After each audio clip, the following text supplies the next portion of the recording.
হযরতে হালিমা যেন বন্ধুরা স্বামীর হাতটা ধরে যেন হারিসকে বারবার বলতে লাগলো, স্বামী গো একটা সন্তান নিয়ে আসিব চলো।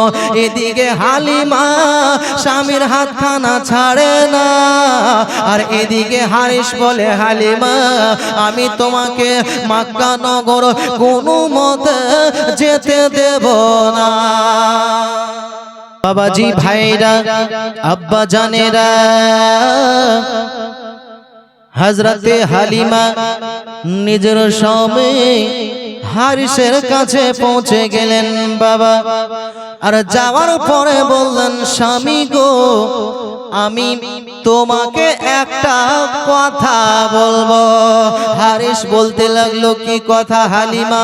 হালিমা বলতে লাগলো, স্বামী গো শুনেছি মক্কা নগরে অনেক সন্তান জন্ম নিয়েছে, অন্য অন্য মেয়েরা সন্তান আনার জন্য মক্কা নগর যায়। আমার দিল বলে আমিও যাব আর একটা সন্তান নিয়ে আসিব, যা বেতন পাবো তাতি থেকে সংসার হালকা হবে। বলুন সুবহানাল্লাহ। হযরতে হালিমা নিজের স্বামীকে বলল, চলো একটা সন্তান নিয়ে আসবো আর দুধ পান করাবো, যা বেতন পাবো তাতি থেকে সংসার কিছু আমাদের হালকা হবে। হারিস বলতে লাগলো, হালিমা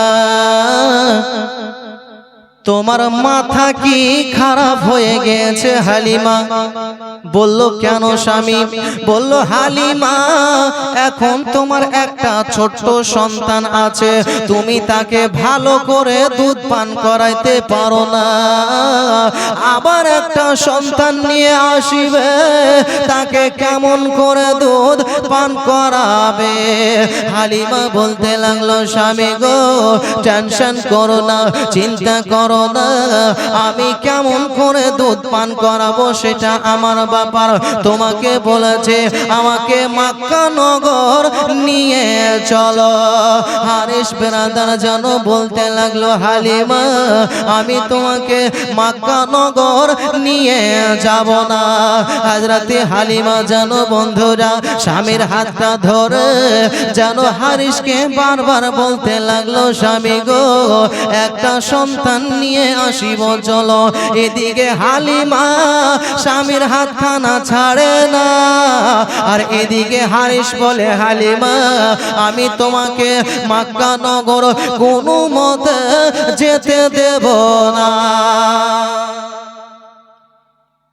হযরতে হালিমা জানো বন্ধুরা নিজের স্বামীকে বারবার বলতে লাগলেন, বাবাজি ওগো স্বামী একটা সন্তান নিয়ে আসবো চলো। হারিস বেরাদার শেষের বেলা যেন নিজের স্ত্রীর কথা শুনে বলল, হালিমা আচ্ছা ঠিক আছে, এত করে যখন তুমি বলো তবে বলো আমরা মক্কা নগর কেমন করে যাব? এখান থেকে তো অনেক দূরে লম্বা রাস্তা, মক্কা নগর কেমন করে যাব? হালিমা বলতে লাগলো, স্বামী গো আমাদের একটা ওই কমজোর উটনি আছে, আমরা ওই উটনির পিঠে চড়ে চলে যাব। হারিস বলতে লাগলো, হালিমা তোমার মাথা কি খারাপ হয়ে গেছে? হালিমা বলল, কেন স্বামী? বলল, হালিমা এত কমজোর উটনি যেটা বসে গেলে আর উঠতে পারে না, তাতে আমরা স্বামী স্ত্রী কেমন করে মক্কা নগর চড়ে যাব?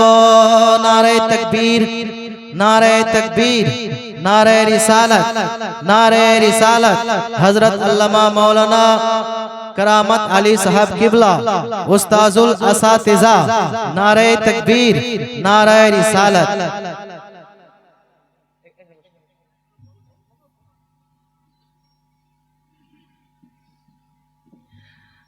हजरत चले আর বেশি সময় নাও যাবে না, শর্টকাটে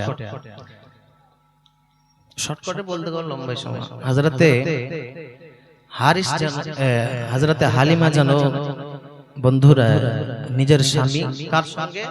স্বামীর নাম কি বললাম? হযরতে হালিমার স্বামীর নাম কি বললাম? হারিস, মনে রাখবেন হারিস। হারিসকে সঙ্গে করে নিয়ে একটা উট, কমজোর উট ছিল, উটের উপরে চড়ে নাই, হেঁটে হারিস লাগাম ধরলো, হযরতে হালিমা উটের লাগামটা ধরলো, আর হযরতে হালিমার স্বামী পিছন থেকে হাঁকাইছিলেন। এরকম করতে করতে বেরাদার মক্কা নগর হযরতে হালিমা পৌঁছে গেলেন।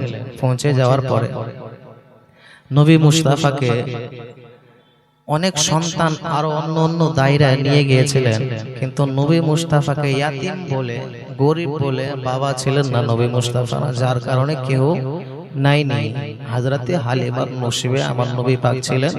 নবী পাক হযরতে হালিমা নবী পাককে নিয়ে আসলেন নিজের বাড়ি। বাড়ি আসার পরে ওই বাঘের ঘটনাটা বললাম। বাঘ নবী পাককে দেখার জন্য হযরতে হালিমার বকরি সব ধরে নিয়েছিল। তো বলার উদ্দেশ্য এটা, দাইমা দুধ, হযরতে হালিমা নবী পাকের দাইমা यानी দুধ মা। দাইমা ওয়াকে বলা হয় যিনারা ছেলেদেরকে দুধ পান করায়, তিনাদেরকে দাইমা বলা হয়। একবার বলুন সুবহানাল্লাহ।